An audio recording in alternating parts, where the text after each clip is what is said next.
Welcome back to MOMnation Unscripted. Now, a word from our sponsor.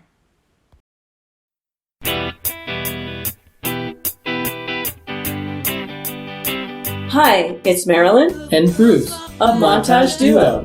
We are a versatile musical act that performs music from the 1940s to today. We cover a wide range of musical genres and styles, including classic rock, pop, country, funk, blues, and even a little jazz.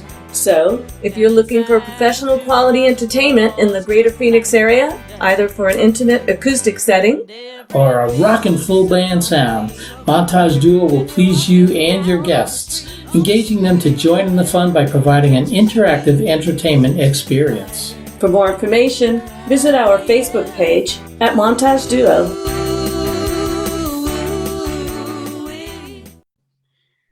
Hi guys, welcome back to episode 16 of MOMnation Unscripted.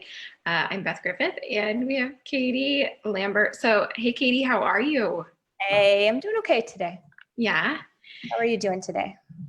Probably about the same. So, before we dive into this week's episode, we always ask each other how, your last week was. So, I would love to hear what exciting things happened for you this week that were notable.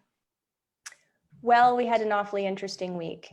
I think we all can agree with that. I think the most notable thing, and the only thing that I really want to talk about, is this award that I got this morning. Can you guys see that? You see? It's so cute. It's a bee. And I got this award from my son, my 6-year-old, because Mom saves the most bees in the pool when we go swimming. So I'm a bee saver, and I have the award to prove it. I love it. How about you? Well, I think I mentioned it. Maybe I mentioned it last week. I can't remember. Was I on last week? Yes. We talked about something, right? Something with it seems like it was 30 years ago now, but my son was diagnosed with autism a couple weeks ago. And so I had spent a lot of the last week researching autism and just learning a lot, hearing a lot of adults talk about their experience growing up autistic and that sort of thing. And it was a very emotionally charged week for me to begin with. And then the whole world kind of exploded. So, right. And so I'm really grateful that we're going to be able to have this conversation, because it's a conversation that I think is, obviously, it's a conversation that's been a long time coming. And it's a really important conversation. So I don't want to, spend forever this week on anything but having this conversation personally. So I'm sorry I'm awkward this week, but we're having hard conversations, and this is where Tissues we're at, are out. right? I've literally brought my box of tissues with me today, because I was already fragile before I even hit go on Zoom. So we've talked in the past about how you and we've come to these episodes and we've been emotionally fragile before an episode, and we just put our game face on, but we're not doing that this week. And I'm really just not able to. I'm really just not today. Mm-hmm. And so I am sure that we're going to get emotional. So if you are and I'm not going to apologize for that. I think it'd be crazy if we weren't emotional. But just to give our listeners down the road some context, last week, George Floyd died. And then we've had the protests in response to that. And there have been riots, and people on social media are very, very divided. And people, social media is just a reflection of what's going on in the world. And we talked about it, Katie and I talked about it, and we knew that we were not going to have a good conversation if we just had Katie and I here talking about it. And so I reached out to my friend Nicholle. And for those of you who are listening, Nicholle is Black, and Nicholle is going to be talking with us about a whole lot of things today. And so first off, thank you for being here, Nicholle, and being willing to have this conversation. And before we get too far into this, I just want to say that I'm sure that we're going to say something wrong. I'm sure that we're going to say something that isn't perfect. And that's actually the point of this whole episode, is how to have these conversations when you might not say things right and you might not say things perfect. And so I really, really appreciate you, Nicholle, coming and being willing to talk with us. Yeah, it's my pleasure to be here today. So thank you for having me. Yeah. So before we get into the heat of the conversation, do you want to introduce yourself and let people know who you are, what you do? Yeah, sure. Thanks. So I'm Nicholle Caldwell. I'm an intuitive energy healer and business coach, and I support leaders and entrepreneurs with different forms of sacred plant medicine to help them activate their intuition so they can heal from the inside out.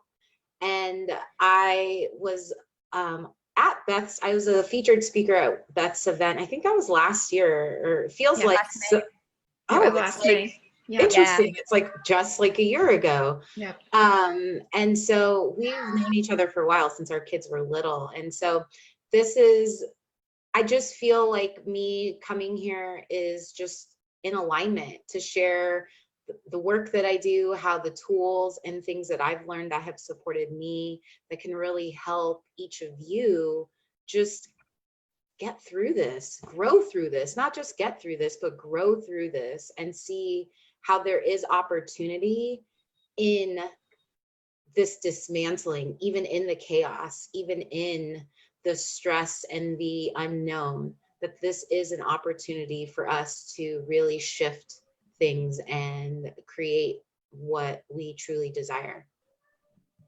Thanks, Nicholle. So Nicholle's absolutely amazing. And I have so many, a million questions running through my head right now, but I just want to kind of ask you to start to explain to people about, as we're looking at everything that's happening, all of the discord and conversations, everybody who's just not hearing each other right now, as well as people who are starting to hear things that they've not been able to hear before now. When it comes to intuitive energy and healing and those sorts of things,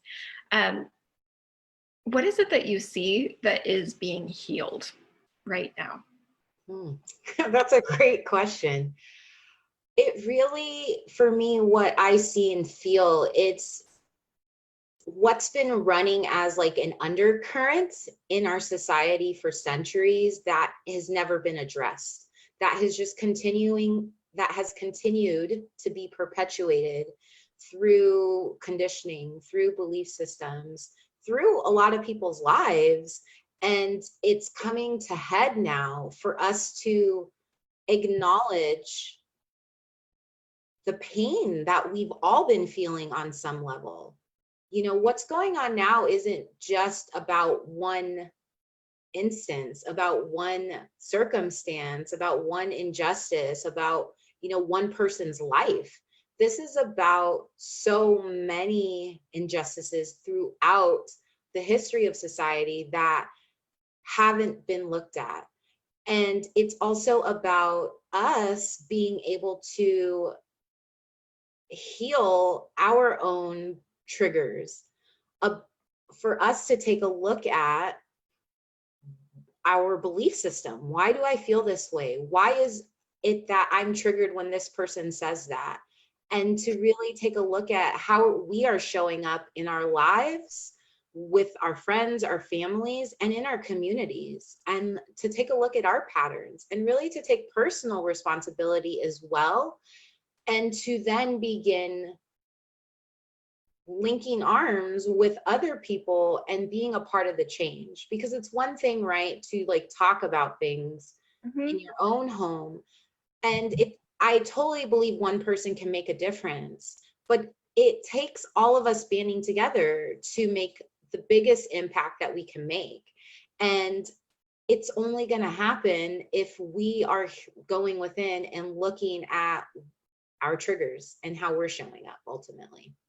I totally agree. You know, Beth, and this is why the tissues are out. You know, I shared with you an incident that happened to me over the weekend.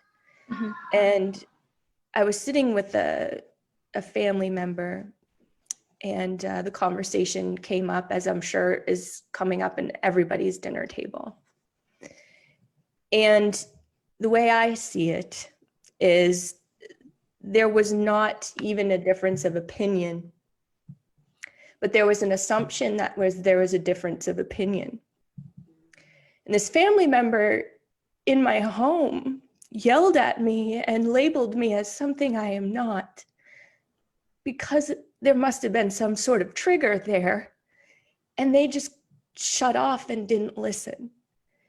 How do we continue in relationships with others, with family members, with friends, with people we work with?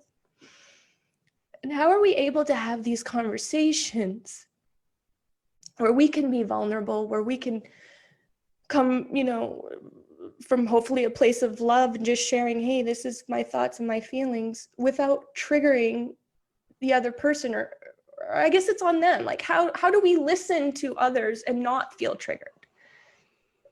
I'm just trying to find an answer for this. I don't want it to destroy a wonderful relationship, and I'm scared and I feel very attacked, and I'm just trying to work through it. And that's how this came up. Well, I mean, a bunch of other reasons, but that's how Beth and I first got on the topic. And I'm just like, how do you do that? How do you sit and, I guess it's just a personal thing. Yeah, I appreciate your vulnerability, Katie, and sharing that story with us and your experience. And it is individual, right? And like you said, we can't control how other people are going to react, and we can't control their triggers. Ultimately, you know, it's all we can do is control how we're delivering the conversation. And I feel like, you know, especially when we know there's these sensitive topics, is prefacing the conversation with, you know, I know this is a sensitive topic, and I'm going to just come from my point of view and my perspective, and it may trigger you, or you may not agree with this, but I want you to know I'm coming from a place of love, and I would like you to hear me, you know, fully, like allow me to complete my thought, my experience, and welcome them to share their feedback. And the thing is, when we're triggered, which a lot of, like, I mean, the country, we're in like a trigger state right now. It's hard to come from a lot. I mean, I don't know that it's possible, because you're in the emotion and you're in this trigger, that fight or flight response, to come from a logical, healthier way of being in that moment. And it's about, I feel like, personal responsibility in this. When we are triggered, that we need to take time to be with that trigger, and we need to question, why am I triggered? Where's this trigger coming from? And a lot of it is tied back to our childhood, when somebody said or did something then that we didn't feel safe, and we haven't allowed that to be processed. And a trigger is the key sign that there is something that needs to be looked at and something that needs to be healed.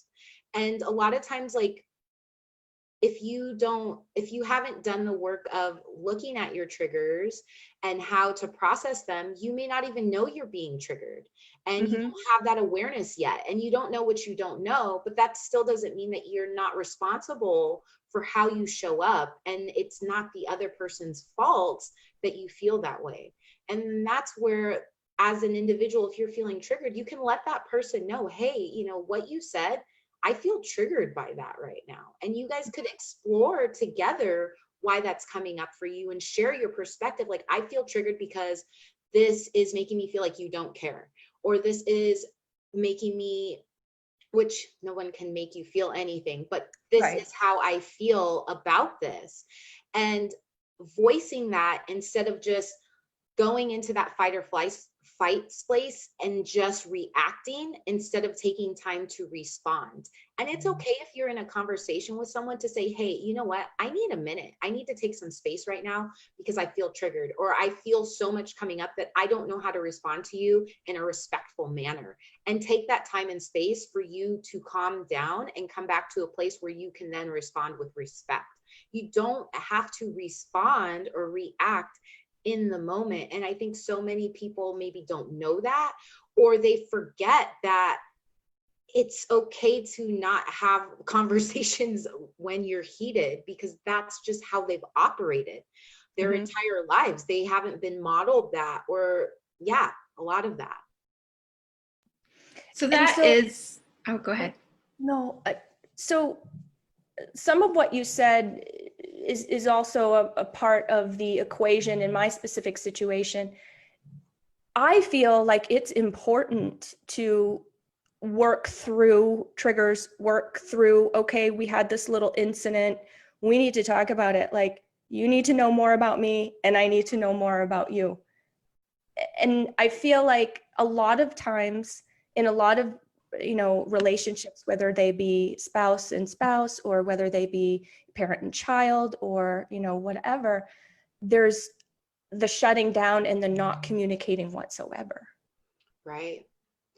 Yeah, like, you're 100% right. And that is because a lot of people haven't had that as their experience. It's not been modeled to them. They're acting from the reptilian part of their brain. They're acting from that hurt 4-year-old or 5-year-old self, to where they just shut down, and their parents may have never, like, didn't know that they needed to like rehash this conversation again. They're just like, okay, little Bobby is not speaking up anymore, so it must be good. He's calmed down, so let's just move on in life. A lot of, I feel like even me growing up that way was just like, okay, we didn't talk about it again, because it was just like, it's uncomfortable, or you just think like, oh, it's done and over with now, like they're not bringing it up, so we move on.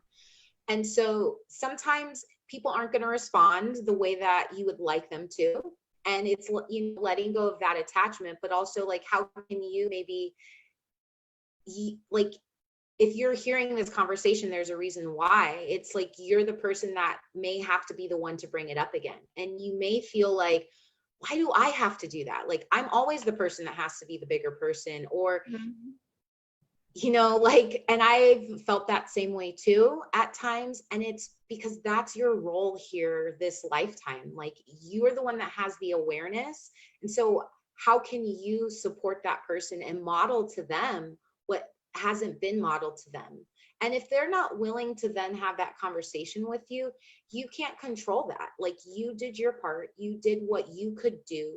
You didn't let this just go by the wayside when you knew there was still a pressing issue. There was some unspoken thing that needed to be talked about. And that's all you can do, is your best, use the tools that you have. And if you're having issues with having communication, what resources can you then invest in to help you with better communication? I know there's a book, I believe it's called like Nonviolent Communication, to like help you with how to have these conversations with people, so you're coming in like the most partnership type of way, as opposed to like a hierarchy of like, I'm right, I know better, but Right. expressing yourself. So yeah. So one of the really fascinating things is finding that a lot of people have very differing opinions on how to handle these difficult conversations that we're having the opportunity to have right now. And so a lot of people, they end up feeling like they just can't say anything right, so they don't say anything at all. Yeah.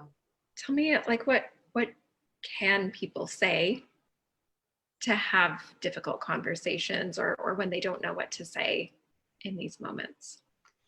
Yeah, I feel like it's just saying the thing. And, I've had friends reach out to me and they just say, hey, I don't know what to say. I don't know the right thing to say. I don't want to offend you, or whatever they're feeling, but I want you to know I'm here for you, that I love you. I may not know what to do, but I'm willing to do something different. How can I be of support to you? How can I be of support to the world, the collective? And just being willing and being vulnerable in that, because we don't have to know everything, and we are going to mess up. We're human. That's part of being human. We're going to sometimes say the wrong thing. And it's about being willing for you to hear the feedback of what somebody is sharing with you, being open to receive that feedback, and then just being honest and vulnerable and saying those things that you're thinking, that you're feeling, and just saying, I'm coming. I want you to know this. I'm not trying to attack you. This is the best that I know how to do. This is what's on my heart, and I feel guided to share this with you. And I would love to share this. And if there's something that I say that you felt it didn't land well for you, can you please let me know what that is? And then you allow that person to express themselves and receive that, because everybody is interpreting things through their own lens. And we all have a different lens based on all of our life experiences. Even myself being a Black woman, my lens is different than a lot of other Black people.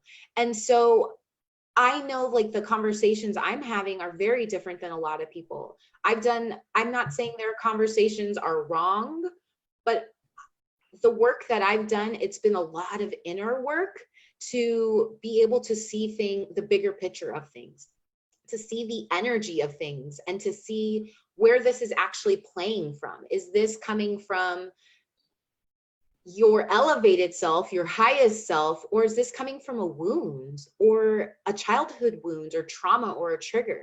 And so I'm able to see a lot of things that maybe some other people aren't able to see. And that just comes with practice. That comes with being open and willing to look within the things that are coming up for you, the things maybe you don't like about yourself, and be an objective viewer of how you show up in conversation and in situations, and see if that's really truly how you want to show up, or is that just a conditioned response that you've seen your parents do, or that you've now learned, and that's just how it's been. Even if that's how it's been, you can change that.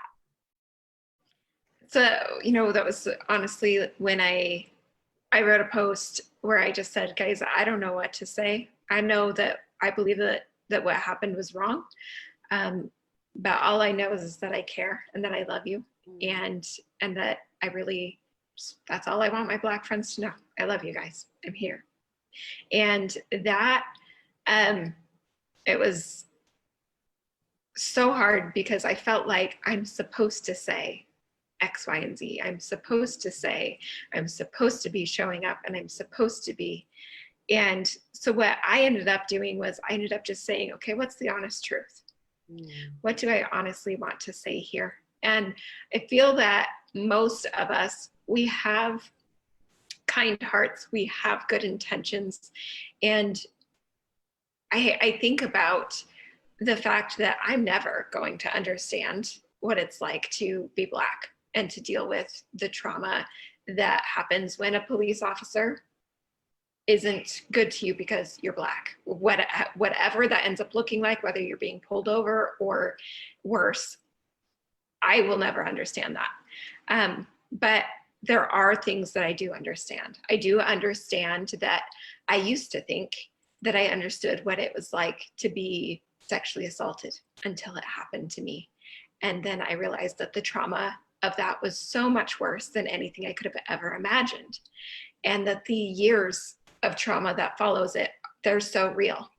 And so it helps me to put into a frame of reference, okay, so I might think that I understand, like, oh, well, I've been pulled over, I've had stuff happen, but the truth is that, like, the only thing that I can understand is that I can't understand. And so how do we have conversations where we can say things like that, where we can say, I don't know. I mean, obviously I'm able to have this conversation with you face to face. You know me, you know my heart, I know yours. We understand each other. But if I was to go and I was to post something on Facebook and say, yeah, well, I have my own trauma that I understand, right? I would never do that. Let's start with that. I would never say that. But if I did that, it would be taken very differently than I might intend it. And so what are your thoughts on how to have these conversations? Because I believe that it is important for us to speak up in whatever capacity that we're able to. But I also feel that people are repeating the same thing that everybody else is saying instead of saying what they really think and believe. Yeah. What are your thoughts on that?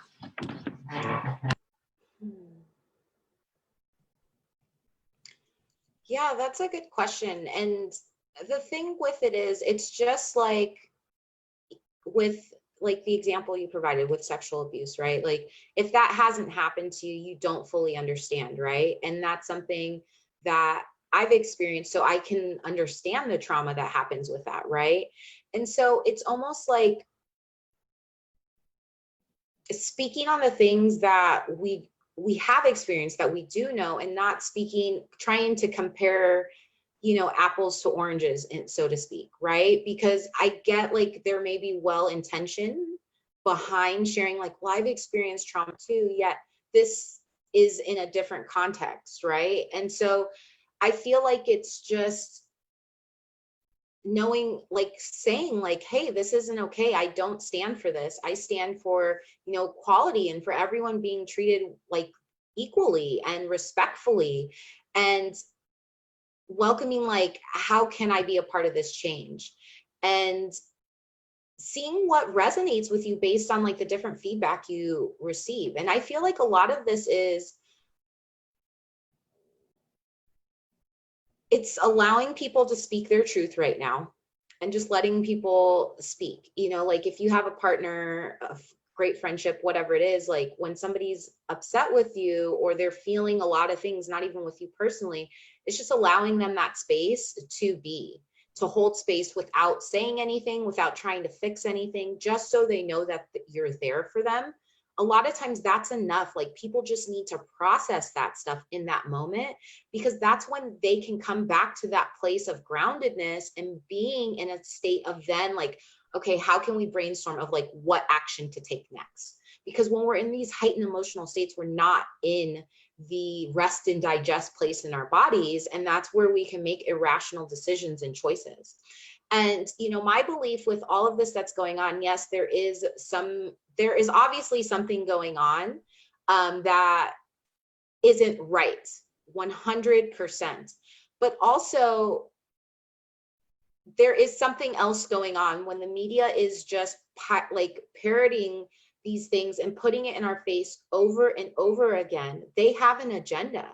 And this agenda, it has been division, obviously, so far, because we can see that so many people feel like their way is the right way. Other people are like, no, my way is the right way.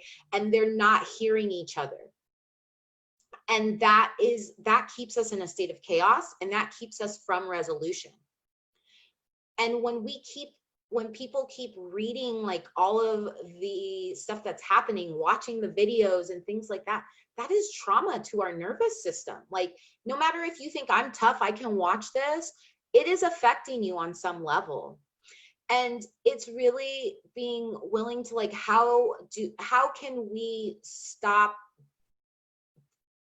like buying into that Black people are less than us, right? Because that's what the narrative is being preached, that like, you know, ultimately, even if we don't believe that, there is this being preached in the media through everything, like Black people don't have a fair shot, like they're more targeted, all of these certain things. And that's where then we start believing, right? It's like, oh my gosh, like how can I help Black people be accepted and not have to work as hard and to have the same impact in the world? Because that was this narrative that was preached to me from my parents, because that was their experience. But then also it's like, if that's what we're being told and that's what we're being raised in, that's what we are going to experience. And so it begins with us examining our programs and our conditioning. And it's not to say you didn't experience those things. Of course, like if you did, you did. And no one's not saying that.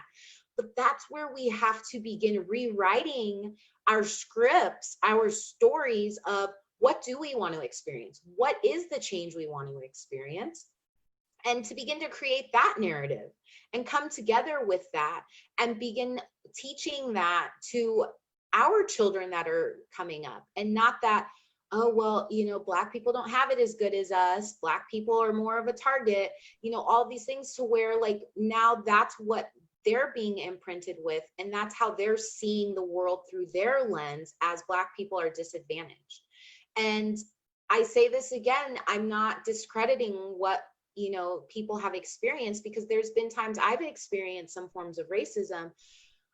But for me personally, I haven't been scared to be Black, in the sense, like I have not been scared to get pulled over. I've been scared because it's a police officer, and I'm like, holy shit, like Right. I don't want, like, oh my gosh, like, if I gotta go to jail, like what's gonna happen? But not because of the color of my skin.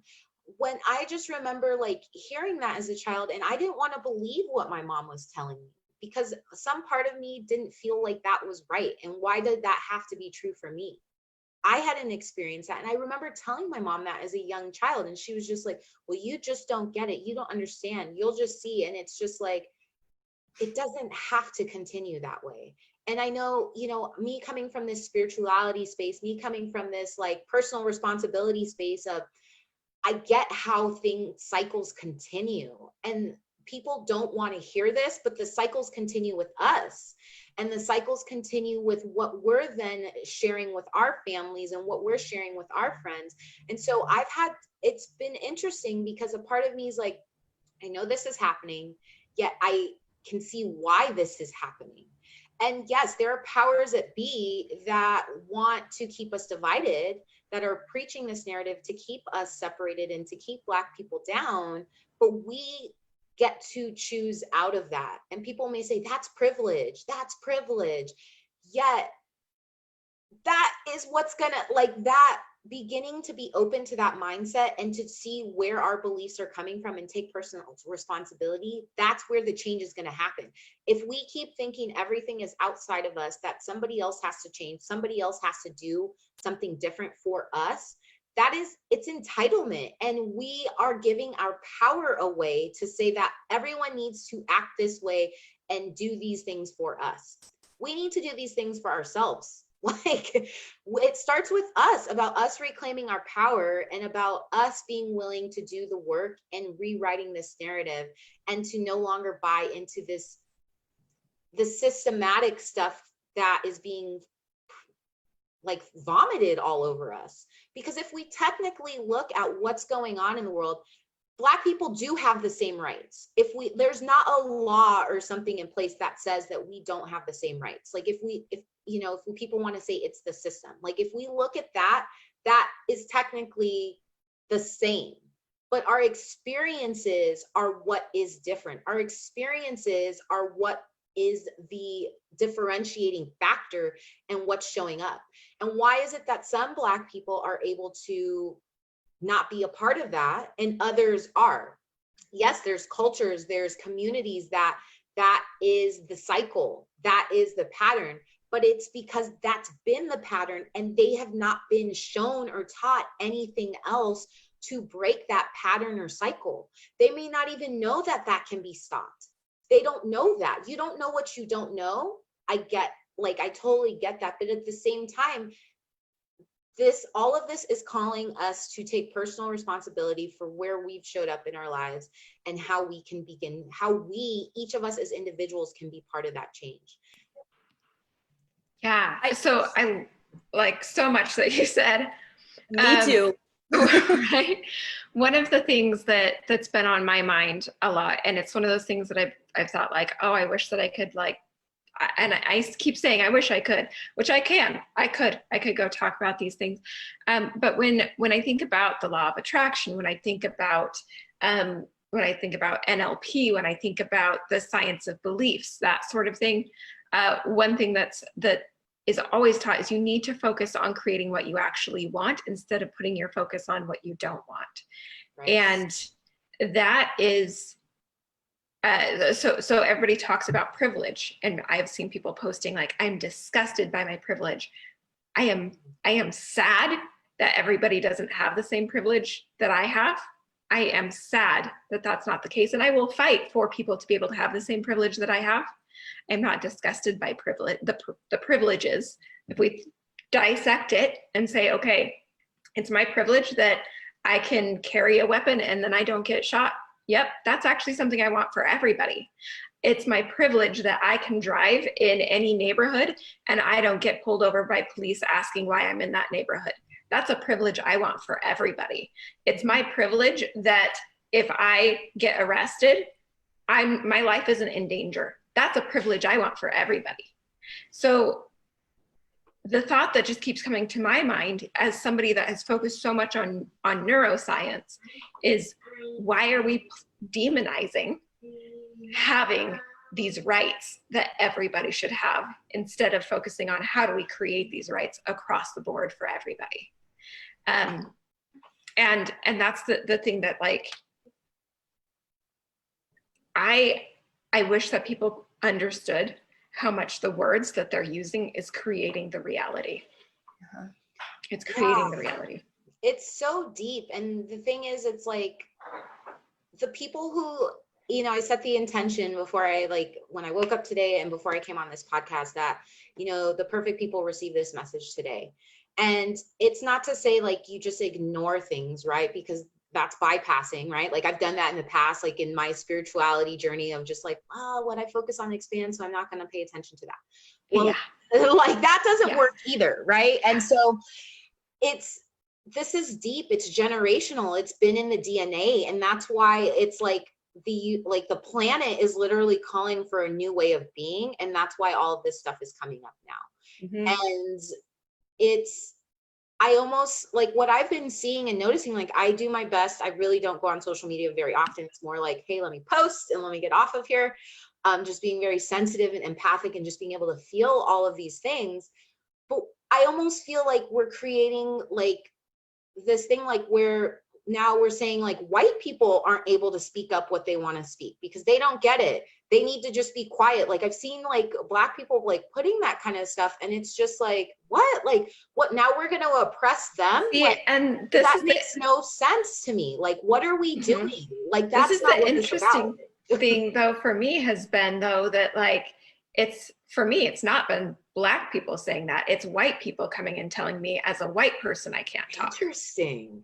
And so it's you know, like all of my Black friends have been like so amazing, and you know, it's been incredible to watch them like share their stories, share their experiences.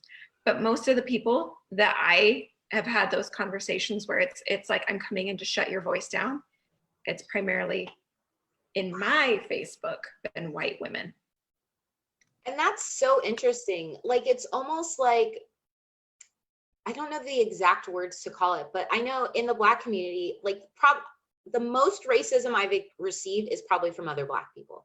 I remember just growing up, and that's really interesting to hear, like growing up, because I grew up in like a middle class town here in Chandler, Arizona. Like, you know what, I went to a private school. And so when I transitioned to public school, it was because one of the teachers was racist at the school, and my parents didn't want me to experience racism. And so it was like, okay, like we're moving Nicholle out of the school before she gets with this teacher, which it was like, I remember hearing this and I didn't really fully get it. And it was just like, okay, I guess I moved to this other school. And I remember like going to this other school, like I mean, that's who I grew up with, was primarily white people. So that's that's my norm. And I had made friends with this amazing Black student at the time, and she invited me over to hang out with the Black people, right? And I just remember being so criticized, like from when I showed up, like talking about like how my legs were ashy and I needed some lotion, talking about how I talked like I was white. And like hearing that from other Black people for a large majority of my life, that I talked white, that I acted like I was white. And it was just like, I'd never understood that, because for me, it was like, I am just being me. I don't know anything else to be except myself. And that's where I could see there's a lot of division within within the Black community against other Black people. And it's like, I've noticed that it's like hard to it can be hard to come together with other African-American people, because they have their own prejudices against you not being Black enough, or being too privileged as a Black person, or whatever type of thing. And it almost seems like now they're like, it's transitioning to like the white community of like right now in this time, which is just keeping us divided. Like, nobody should be told that they need to sit down and keep their mouth shut. If you have something to say, you are allowed to freaking say it. Like, you are an individual, you are a human, you are a person. You should not be told what you can say and what you cannot say. If people don't like it, that's okay. You can keep scrolling on Facebook, like that's an option. Like, you don't have to comment on everything you see. And you don't have to give energy to every single thing. Like, some things it's okay to just be like, oh, I don't agree with this, instead of having to like bring a fight into everything, right? Or tell other people how they need to show up or be, because you're not them. Like, you're not in control of anybody else but yourself. Like, police yourself. Like, that's ultimately what it is. And if you want to have a conversation with what somebody's saying, like, come in a loving space of wanting to understand, like, why are you speaking up about this? Like, I would love to get insight to know like more about why you feel the way that you do, so you can understand, as opposed to just saying, nope, you need to sit down and shut up. Like, that never goes over well with anyone. If anyone tells you to sit down and shut up and that your voice does not need to be heard in this, how would you feel? And it's just so interesting. Like, this is an interesting time we're in, yet I know this is going, like, it's changing things. People are riled, like they're riled up, and this is going to change things. And just, I feel like my role in this matter is to keep sharing this other side. And for those of the people who are ready to receive this message, they're going to receive it, and they're going to begin to go within. They're going to begin to do their own inner work of how they can show up as the best version of themselves, so then they can affect change from a loving place, from an empowered place, as opposed to like a victim state place or control. I have so much. How long you got, Nicholle? You got an hour or so? No, I'm like sitting here. I'm like, I could go for like 3 more hours. I have so many things. Unbelievable. So a couple of things for me is, I love what you said when you said anybody has the ability to change their mindset, right? Because what happens inside here, yeah, there are outside influences and stuff like that, but really we're the only ones in control of that, right? Yeah. So I love that. And I think that is absolutely giant. And I appreciate you bringing that to the forefront and you reminding me of that, because that's really important. I also wanted to mention or bring you back to that time when you spoke about, how your parents told you, hey, eventually this is going to happen to you too, or how you had described that. And I think a lot of that happens no matter what color you are, what walk of life you are. I think that our parents do sort of project their experiences and their ideas and those situations onto us as a natural kind of thing. And that's something that as a parent, I'm really sensitive about and I really look at, because I know, and maybe you don't know what you don't know, right? So I know what some of my things are that I don't want to pass on to my son. I want to break the cycle now. I don't want to pass this stuff on to my son. So I'm really, really sensitive about it. And I think a lot of people are not. And the awareness really is not there, because if I tell my kid over and over and over and over and over that he's dumb, he's going to be dumb. And if I tell him over and over and over and over and over that he's smart, he's going to be smart. And this is just what I believe. You know, a personal experience of mine and where I have such great pride is, when you watch kids play in the playground, especially little kids, and you watch them at preschool. So my experience comes from when my son was in preschool and in kindergarten. They don't do life like we do life. There is no color. There is no affluence or poor. There is no, hey, are you a kid? I'm a kid. Let's go play. Yeah. And that's how it is. And in fact, I've had teachers pull me aside. You have the parent teacher conferences and stuff. And I've had teachers say to both Matt and I don't know what you're doing at home, but every time there's a child that maybe is sitting alone at lunch, whether my son has Black friends from India, Asian friends, like the whole bit, like no matter what, it's a white kid or what, your son goes over and sits with them.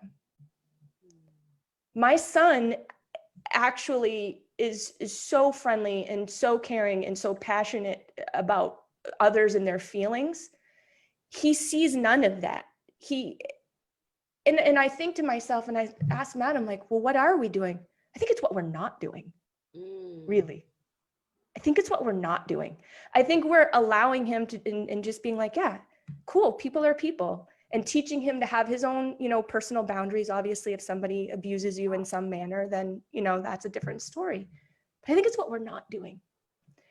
And that kid's my pride and joy. And for a teacher to say to me, hey man, like this stands out to me. This is like exceptional behavior. I'm like, wow, what if everybody didn't do that? What if everybody was just like, hey, you're a kid, they're a kid, cool. You know what I mean? It's just like, it would be such a different place. So I just wanted to share that experience because it really hit for me. And I really love that you said it.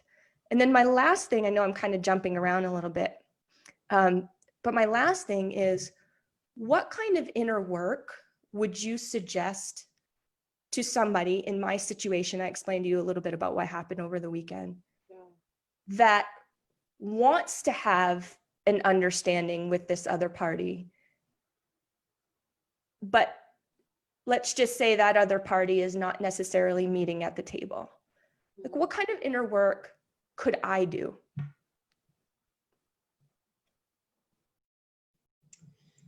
So the first thing that came to mind for me is writing a letter to this person, to their highest self, because we have like ourselves that are here coming from like our human mind, and then we have our highest self, like our soul essentially, that is all loving, that doesn't have all the conditioning and things like that.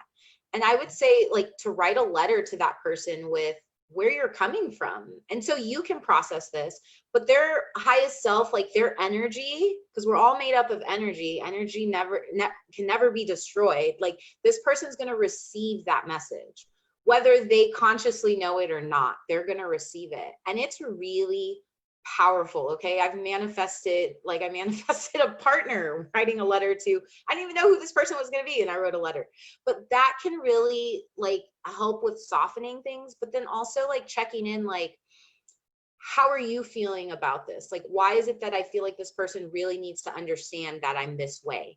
Why do they need to know my point of view, as opposed to me just being okay with just being, and like trusting that, like you, like coming from this place of knowing like I am not that, and like how can I begin to detach from what I feel like this person, what this means about me or what this means to me, and being willing to get curious about like, how can this just be that it just is, and have compassion for where this person's coming from, because that's what it's about. Like, people are only operating right from their own lenses, from their own experience, and having compassion from what lens they're operating from, because you don't fully know their lens and what prescription they're seeing through when they're interpreting what you received, and having compassion that that person is being triggered, obviously, right, in some way, and that they have their work to do. But can you come to a place of resolve within yourself without hey, if I can never get my point of view across, this person thinks I'm this way, like, can you be okay with that? Right. And if not, writing, like journaling, writing it out, like what do I feel like this means about me? Writing like unfiltered, and then reading through that and really getting clear on like, what is the truth? Is this really true? Does it mean I'm this way? Does it mean this about our relationship? Like, can we still move on and move forward from this, even if like they can't hear me in this topic, in this arena? Are you okay with the relationship continuing on? Like, getting clear about like what's okay for you, where you can be at a resolved place, and sending love to them. Like, really, when people are like have outbursts and they don't treat you well, they're hurt. It's Right. that saying, like, hurt people hurt people. And they don't, I doubt that was their intention, right? To like come from that place to hurt you. Right. And just coming to that place of resolve. And that may take some time, or it could be something that you move through a little bit quicker. But I would really like get curious on like, what do I feel like this means about me, like having this be like how it is, and things like that. I love that a lot. And I love the opportunity. So there's a silver lining to everything, right? And so the silver lining to me right now is looking internally. It really is. And it's like, okay, what don't I know that I can fix here? And so I love that idea of, just being unfiltered, because I don't necessarily like need to send a letter, right? I don't want to. Oh yeah, I didn't say that. Right. Yeah, this is a letter just for you to process things that are coming through. Yes. Got you. That is a lot easier. And my armpits aren't so sweaty. But I love that silver lining, and I love that opportunity to learn about myself, because I mean, let's face it, we're humans. We're not all perfect. We're not always right. What does right even mean? I don't even know. What's normal even mean? I don't even know. But we can continue, like, I was having a great conversation with one of my aunts this morning, and she said something that I've heard all my life, but it just really stuck with me this morning. And she said, once you stop growing, it's like it's over. It's just, once you stop growing as a person, life as it's like done. And it didn't really make a whole lot of sense to me until we are having this conversation now. It's just funny how the universe works. I do have one more question, and I'm sorry, my kids are in the background, but we're gonna. Wait, are you a mom? No way. I know, right? But so one thing that some of my friends have been talking about that's been on my mind is like, what's going to be different for you after this, after the headlines are gone, after protests are gone, after everything has passed. How are you going to be showing up different, and what are you going to be doing differently? And so I've been thinking about that, and I have such a difficult time with it because, I have intentionally made sure that I have women of color on my stage when I have an event, but I don't choose you because of the color of your skin. I choose you because you teach about a topic, and you teach it in a way that it matters to me. And so people have talked about like implementing policies in the business to ensure equality and that sort of thing. And I have cognitive dissonance about this, because if I'm only including you so that my policies are upheld, is it equality? Yeah, I have never jived with that. I remember when I worked for a big company, when I worked in my corporate America days, it was, what did they call it? I forgot what it's called. But like, they have a policy like that in a lot of big companies where like they want a certain percentage of minorities in leadership and all of this kind of stuff, affirmative action programs. And I always thought, I'm like, what is this? This seems like straight up bullshit. I do not want to be chosen just because I'm Black. And that was something that was coming up for me today. I'm like, I don't want people just supporting me or buying stuff like coaching with me or buying, like investing in my services because I'm Black. I want you to invest in yourself because you believe that I can provide value to help you transform your life to be the best version of yourself. And you vibe with my energy and how I can be of support for you. Like, no, thank you. Like, I've just like, and that's something I want to post about because I see people, it's like, well, you need to support more Black owned businesses. And my thing is like, if you have a shitty product and you have not, like, I'm not going to buy from you just because you're Black. I'm going to like, and maybe it's been like, oh, I didn't know you even existed, Nicholle. Like, I really do love what you do and you happen to be Black. I would love to invest working with you. Totally, like, yes, let's do it. But like, I don't, like, I'm not looking for like a handout or just to be put somewhere as the token Black person. Like, that's me personally. Whereas other people are like, I should be receiving discounts because I'm Black, like certain Black people, it's like they feel like they should be receiving reparations for slave days. Like, you know, all of these things where it's like, you weren't enslaved by the people who are here that are alive. Like, you know, Right. It's like, it's almost like this sense of entitlement in a sense for something that happened in the past that didn't happen to them specifically directly. Yes, indirectly it may have happened to you. Yes, it's in our DNA and it's generational. So yes, there are things that do need to be healed, but nobody owes us anything. Like, we owe it to ourselves to come to a place of resolve and healing to where that's no longer affecting us in our lives anymore. Yeah, it's interesting that you bring that up. Yesterday, I have, there's a health coach who she's Black that I've followed for years and years and years. And yesterday I was just watching a video that she had put out about like what's going to change after all of this is over. And I'm watching her video and she says, she's like, I am not an activist. I am not, you know, the person to talk to you and teach you and educate you on this. If you need meal plans or help meal planning, then I'm your girl. If you need help with getting your booty tight, then I'm your girl. And I was like, I actually do need help with meal plans. And I was like, well, is it going to look like I'm just coming to do this meal plan thing with her just because I have weird white guilt or something like that? And so like, I had to actually sit there and I'm like, why do I want to buy from her? Like, and I'm sitting there thinking, and then finally I was like, because I need help with meal plans. That's why I want to buy from her. And I followed her for years and years, and I never knew she did meal plans until this one video, right?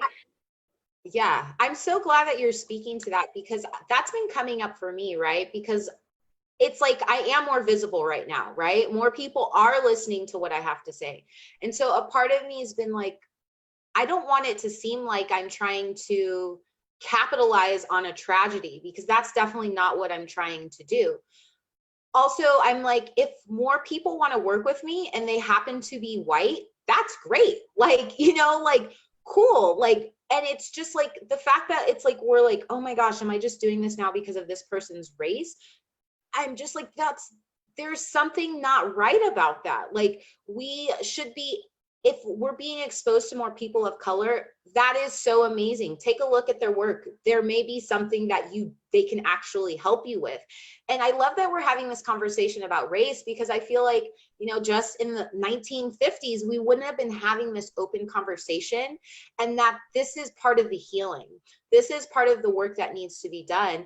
And it's gonna take us coming together to do this work, for white people to receive services from Black people and vice versa, and all people of color, because there's these energetic imprints that we all have that by working with certain people, there's a reason why we're called to work with certain people, because I'm just going to go there. Like, we have these soul contracts before we incarnate in this lifetime of certain people we're going to connect with, that we're going to meet, that they have specific medicine for you to receive in your own healing.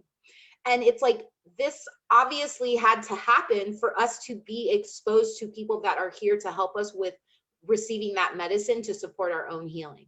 And it sucks that somebody had to be murdered. It sucks that any of this shit has had to happen to get to this point.